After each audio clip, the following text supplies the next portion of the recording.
to your monthly Horoscope. Yes, I'm doing things a bit differently.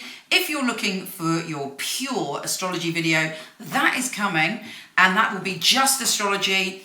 I'm going to separate them, tarot from astrology, although I have to say, as well as being a tarot reader and a psychic, I am an astrologer fundamentally, and so I may be drawing a little bit of the wisdom of the astrology of this month within my tarot reading. Now remember, this is a general reading. If I was to give you a psychic tarot reading, it would be super specific to you. It would talk about the ins and outs and details of your personal and intimate relationships, past, present, and future. But this is generic. So it may be for you, there may symbolically be things that you relate to. It may connect to you on a synchronistic level, and there may be great truths here for you, but it is general. And yes, it is for your sun sign, your moon sign, or your rising sign. Let's go. Aries, my beautiful Aries, my brothers, sisters, exes, everything in between, everything that can be defined or not defined. Hello and welcome. Guess what? It's Aries season this month, so we're coming into our power. So I have high hopes for this tarot reading. It's going to tell us some good news, although bear in mind that in the beginning of March, Mercury, the planet of communication, is retrograde. So this, hopefully what comes up, you'll have a helping hand in how to communicate without putting your hoof in it and not ending up being the ram with the mint sauce on. Okay, let's focus. Aries, what's going on in March for Aries? Aries.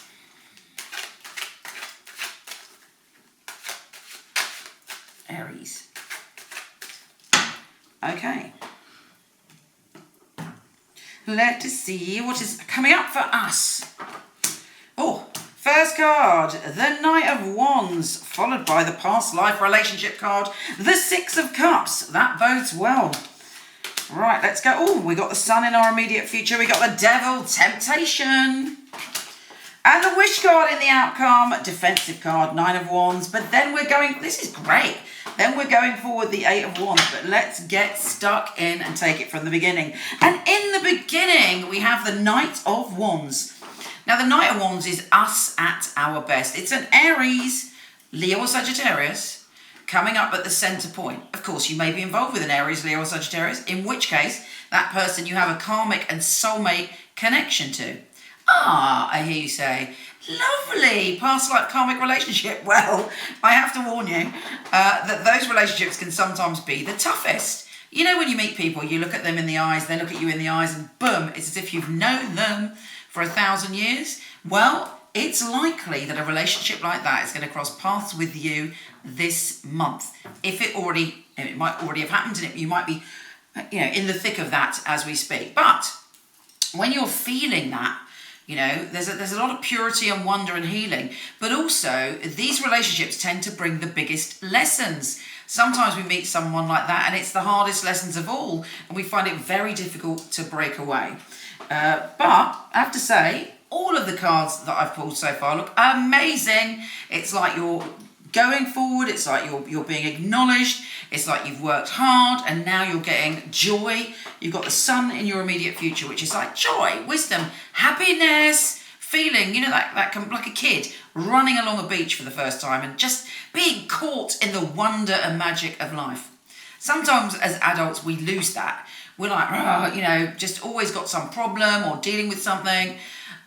We brainwash ourselves with social media. We brainwash ourselves with the news, and it's all doom and gloom and terrifying times. One of the keys to boosting our energy is to connect and have those moments of childlike joy and remember the wonder and miracle of being here right now. Anyway, you look like you've got that, and me, because I'm an Aries, happy days. We look like we've got the Sun in our immediate future. So that would be the first 2 weeks of March, where there's this sense of, I'm excited. And that does, make sense because we're going into our season. Now, when it is Aries season, obviously, we become even more Aries than usual.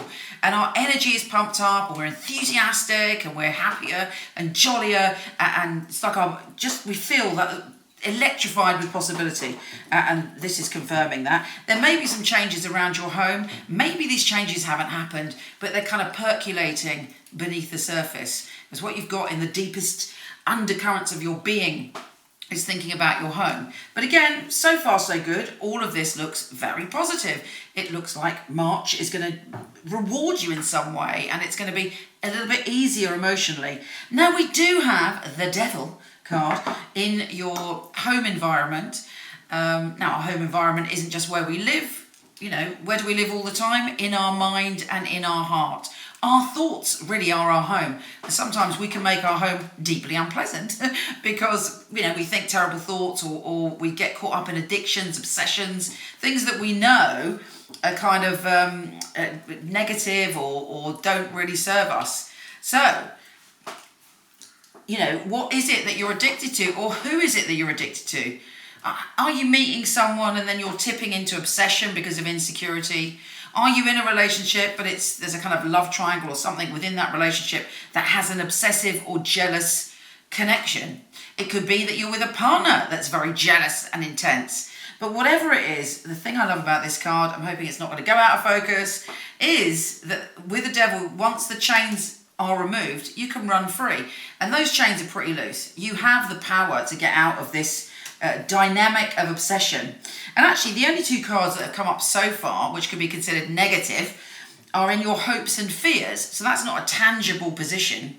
You know, you're if you over worry, you can bring about, you know, feelings of unhappiness, when actually things look to me as if they're moving forward, particularly as you have the Eight of Wands in your outcome, which is also, incidentally, the arrows of love. So, you know, relationships can go forward, news, just a sudden boost of energy, and also you getting what you want.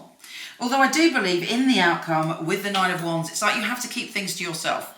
Maybe that's because also Mercury is retrograde, you know, and it's dangerous. Well, dangerous is a heavy word, but I'm dramatic because I'm an Aries. But it can actually be dangerous if you start telling people your business or your ideas or the plot to your novel, and, you know, suddenly somebody uses that information for their own advantage. And with Mercury retrograde, things can get lost in translation.